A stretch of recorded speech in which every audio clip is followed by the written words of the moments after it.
A well-regulated militia being necessary to the security of a free state. The right of the people to keep and bear arms shall not be infringed. Welcome to another edition of Bearing Arms, Cam and Company. My name is Cam Edwards. Glad that you've joined me on the program today. I'm a little late getting started. You probably won't notice anything in terms of the show being posted here, but I had to wait to start the program today and recording it until the House had cast its votes on the pair of gun control bills backed by President Joe Biden. H.R. 8, the so-called universal background check bill. H.R. 1446, the expanded background check bill, which would extend the time period that the FBI can process a background check from 3 days to really an indefinite period of time, at least 10 business days. And after that, the seller of the firearm would have to petition the federal government to release that gun. Our government under no obligation to allow that to happen. And so I thought today we could talk about what's going on with these bills now that they pass out of the House, prospects in the Senate. But also I watched the debate over these two pieces of legislation, and there was only an hour of debate allowed for each bill, which I think is absolutely ridiculous. And it was mostly as you would have expected.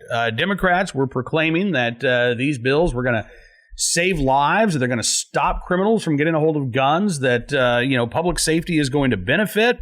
No drawbacks whatsoever. Doesn't infringe on anybody's Second Amendment rights, according to these Democrats.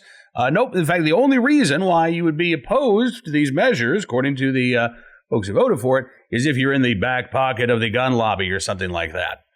Meanwhile, Republicans basically couched their opposition in terms of the Second Amendment, viewing this as an attack on the right to keep and bear arms, bills that are targeted at legal gun owners, which is absolutely the case. However, I wish that, and maybe this is just me, but I wish that I had heard more specific criticisms of this proposal. Because I worry that those who, now I don't know how many Americans were tuning into C-SPAN on Wednesday evening, to be perfectly honest with you. But for those who were, the argument was basically, again, from Democrats, this is common sense gun safety, and from Republicans, this is an attack on our Second Amendment rights. Well, it's not common sense gun safety legislation. Neither of these bills are. And I wish that I would have heard more about critiquing the actual language of these proposals. Yes, these proposals are an attack on our Second Amendment rights. Yes, the folks who voted for this also, in many cases, would like to vote in favor of banning modern sporting rifles, banning magazines that can hold more than 10 rounds, requiring individual gun owners to get some sort of federal gun license, or at least, dole out billions of dollars in grants to states so they can set up restrictive licensing regimes of their own. I get all of that, and I understand that argument. But there are specific problems with these pieces of legislation. And we did hear some members of Congress talk about this. Representative Andrew Clyde, who's been a guest on this program before, he is a gun store owner from Georgia. He talked about specifically H.R. 1446 and the fact that, again, if you are a legal, let's say you're legally eligible to buy a gun. You go to the gun store, maybe you've got a common name. For whatever reason, it comes back not denied, but delayed. Okay. Right now, again, the FBI has 3 business days to conduct additional background check information. They can figure out, okay, is this person prohibited or not? And after 3 days have passed, if the FBI hasn't gotten back to the gun seller can, if they choose to, proceed with that sale. Well, Clyde says, look, this is going to extend it out to 10 business days. And I can tell you right now, as a gun store owner, I've dealt with this over the past year, where all of a sudden offices close and now they're not open. So does that count as a business day? I mean, he suggested that, some folks who, again, are legally eligible to buy a firearm could have to wait weeks in order for the FBI to finally come back and say, yeah, okay, you're good to go. Sorry about the delay. What happens to those folks in the meantime? Some of us may purchase a firearm because we've decided that we want to exercise our Second Amendment rights. Just, it's our decision to do so. Or maybe we see headlines in the news and, boy, things are getting really kind of sketchy out there. I want a gun to be able to protect myself. But there are other folks who really need a gun at that moment in time, right? They are concerned. There are threats against their life. They want to be able to protect themselves and their family. And now they're twiddling their thumbs, right? Waiting for the government to conduct these background checks. Again, a 3-day business period, I think, is long enough. But the proposal under H.R. 1446, extending this out again indefinitely, would have a grave impact on those folks who are legally eligible to purchase a firearm. Now, you combine H.R. 1446 with H.R. 8, the so-called universal background check requirement, and again, that person who needs a firearm, who is in fear of their life, they can't get a gun from the gun store because they've got a common name, so the FBI's, we got to make sure that you're not prohibited. Okay. They also can't get a gun from a friend. They can't get a gun from their neighbor. They can't get a gun from a family member unless perhaps it's an immediate family member, right? Mom, dad, sister, brother, aunt, uncle, that might be allowed under federal law. Your cousin? Not allowed. Not unless there is an imminent threat to your life. Are you allowed to take possession of that firearm, even temporarily, without first going through a background check? So what do you tell those people? What do Democrats tell those people? Sorry? Maybe you shouldn't have a gun in the first place. I mean, that would probably be their answer. But it's not going to be of much help to the person who is faced with the prospect of an abusive ex potentially coming over to their house and trying to do them harm that night. Under the terms of H.R. 8, again, you would have to wait until basically that person was at the front door trying to break in before you could loan your neighbor a gun. And as soon as the imminent threat had ceased, the neighbor would have to return that firearm to you, or else, again, you both would be breaking the law. I think that's screwy. And we know that, again, that criminals are not going to pay any attention to this law any more than they're currently paying attention to the background check laws that are on the books right now. Excuse me. Criminals are not, by their very nature, they're not law-abiding. And there is no way that H.R. 1446 and H.R. 8, even taken in conjunction together, there is no way that either of these pieces of legislation will actually stop or prevent a single illicit firearms transaction from occurring. And I was so disappointed that that was not hammered home during the debate on Wednesday, that this bill does not do what Democrats say it does. In fact, I'm sorry, these bills do not do what Democrats say they do. Yet Eric Swalwell, this is going to stop dangerous people from getting a hold of guns. No, it's not. No, it's not. Because they're not going to pay attention to this law to begin with. They're going to continue to get their guns through illegal means. And this bill won't prevent a single one of those illegal transactions from taking place. Now, obviously, from a Second Amendment perspective, I'm really bothered by both of these bills because they are aimed squarely at legal gun owners. And again, you could face up to a year in federal prison for loaning your neighbor a gun because she's worried that her ex is going to show up tonight. You could get a year in federal prison for loaning your neighbor a hunting rifle so they can go on a hunting trip out west for a couple of weeks. Unless, again, you find a FFL that's willing to conduct a private transfer of a firearm. And, of course, you pay the fee both ways, by the way. When the firearm is transferred and when it's returned to you, background checks are required. Fees must be paid. And again, these are the legal gun owners who are expected to abide by this. The violent criminals will just simply ignore it. And the end result is that this does nothing for public safety. So, yeah, I'm bothered, extremely bothered, by the attack on our right to keep and bear arms. But I'm also bothered by the lies that were told by supporters of these bills to good people living in bad neighborhoods who have been promised now an extra measure of safety and security that will not come to pass. There are, I believe, things that Congress could be working on right now that could genuinely get bipartisan support, because they would not attack the right to keep and bear arms, and they would be effective at preventing violent crime. There are programs out there. Project Ceasefire is one of them. I've talked about this on several occasions here on the program. If you wanted to look specifically at background checks and making the current NICS system work better, I think there are ways to do that too. The group Open Source Defense published a piece about a year ago talking about a way that you could revamp the NICS system so that private gun sellers like you or I could actually have a way to check the status of an individual without setting up some sort of government, backdoor registry of firearms or things of that nature. And it'd be pretty easy to do.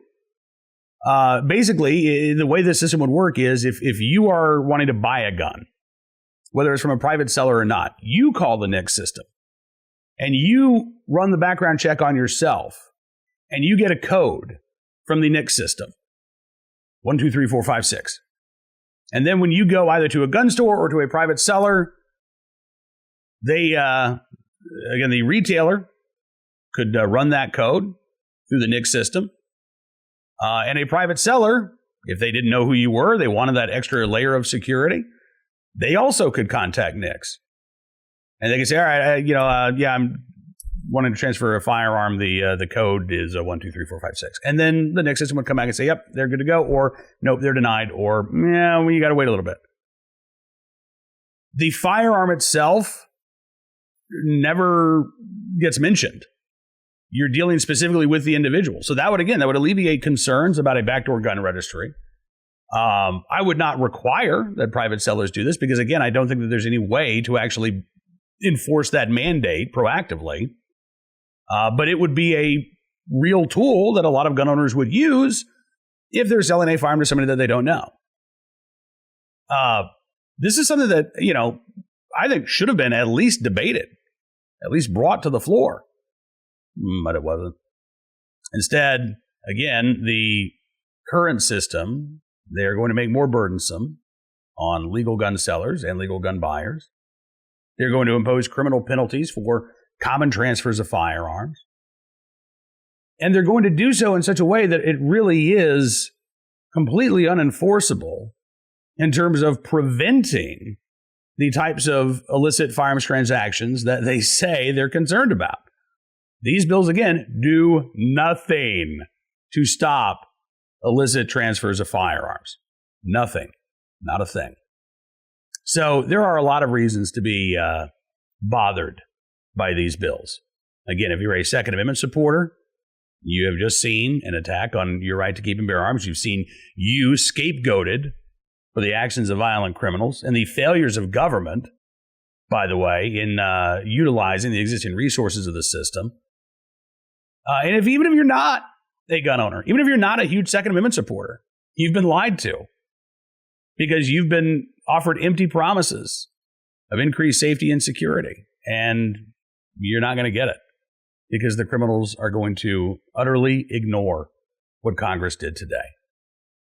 Now, as for what the Senate might do, well, that I think is an open question here. 60 votes, right? That's what's needed to pass legislation in the Senate, at least for the moment. But there's going to be a lot of pressure put on Joe Manchin to bend his own rule here and to figure out a way to try to get background checks passed with just 51 votes. Joe Manchin, co-authored the Manchin-Toomey background check bill, along with Republican Senator Pat Toomey, several years ago. Now, that bill did not actually go as far as H.R. 8. It did not touch most private transactions of firearms, only those conducted at a gun store. H.R. 8 goes much further, but I suspect that Senator Manchin is still on board with the idea. He might want to offer a tweak or two to the legislation that passed out of the House, but Manchin has been in favor of expanding background checks. So the question then becomes, is he willing to go around his own rule that, the filibuster will remain in place? 60 votes are necessary and a good thing in the Senate. Or now that this is something that he's in favor of, will he figure out a way to work with Democrats his fellow Democrats, and to pass this with 51 votes via reconciliation, perhaps, or trying to attach this language to a must-pass budget bill, something like that. I think, again, that's very much an open question, but the pressure is going to be enormous from Manchin's colleagues, not only in the Senate, but in the House as well. I think we have to hope, and I would strongly encourage any West Virginian who is watching today, that pressure is also applied from back home, and that West Virginians contact Senator Manchin, urge him not only to remain strong in the filibuster, but urge him to, again, reject these bills that focus squarely on legal gun owners and ignore violent criminals. If Congress is truly concerned about public safety, that's where their priority needs to be, not trying to restrict the rights of law-abiding Americans. And again, despite the assertions of Democrats that these bills don't violate or impact the Second Amendment rights of gun owners or those hoping to purchase a firearm, I think we've laid out exactly how and why these bills do have more of an impact on those who are eligible to exercise their Second Amendment rights than those violent felons and criminals who are not allowed under federal law to possess a firearm. All right, we are going to continue paying very, very close attention to these bills as they head over to the Senate. We'll see what kind of pressure the Biden administration actually applies on the Senate to get this done. We know the gun control groups are going to be putting that pressure on as well. So again, I think it is incumbent on every one of us as Second Amendment supporters and gun owners to be in contact not only with our representatives, to thank them for voting in opposition if they did so, but also, again, to ask some serious and civil questions about why your Congress critter was supporting this legislation. But again, we also need to be contacting our senators as well, because that is where these bills are headed next, and the future for that legislation, I think I want to say I guess it is fair to say it's in doubt in the Senate. It is not a fait accompli that these bills are going to get through the Senate. We have the opportunity to stop them, but if we just sit on our hands and we sit on our couch and we don't use our voices and we don't contact our representatives, then that I think is going to give aid and comfort to the enemies of the Second Amendment. All right, let's turn our attention now to today's Armed Citizen story, our good deed of the day, our recidivist report. We will start there, as a matter of fact, with a case out of San Francisco, actually the Bay Area, Oakland, California, where KPIX reports a suspect who left a 75-year-old Asian victim on life support after a robbery and an assault has a lengthy criminal history. According to Katie Nielsen of KPIX, the suspect in this case, 26 years old, out on probation, described as having a, quote, long, violent criminal history. They say he was on probation at the time of this attack because he was charged with a similar violent attack and robbery last June.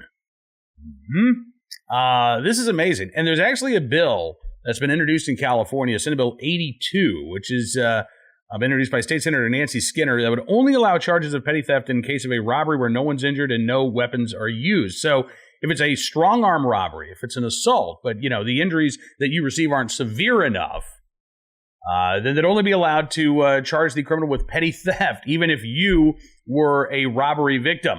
As you can imagine, a lot of residents in Oakland's Chinatown who have been the victims of violent crime in recent months say that they are worried that this would actually lead to an increase in robberies against the elderly. But this is California for you. Our armed citizen story from the Lone Star State of Texas, where police say that two people were killed when they tried to rob a person in North Harris County, and that robbery victim fought back. This happened 2:45 or so Wednesday afternoon in the north section of Harris County. According to Harris County Sheriff Ed Gonzalez, the person was eating lunch in his car when two other people walked up and tried to rob him. That is when, again, the victim pulled out a gun of his own, shot the two people.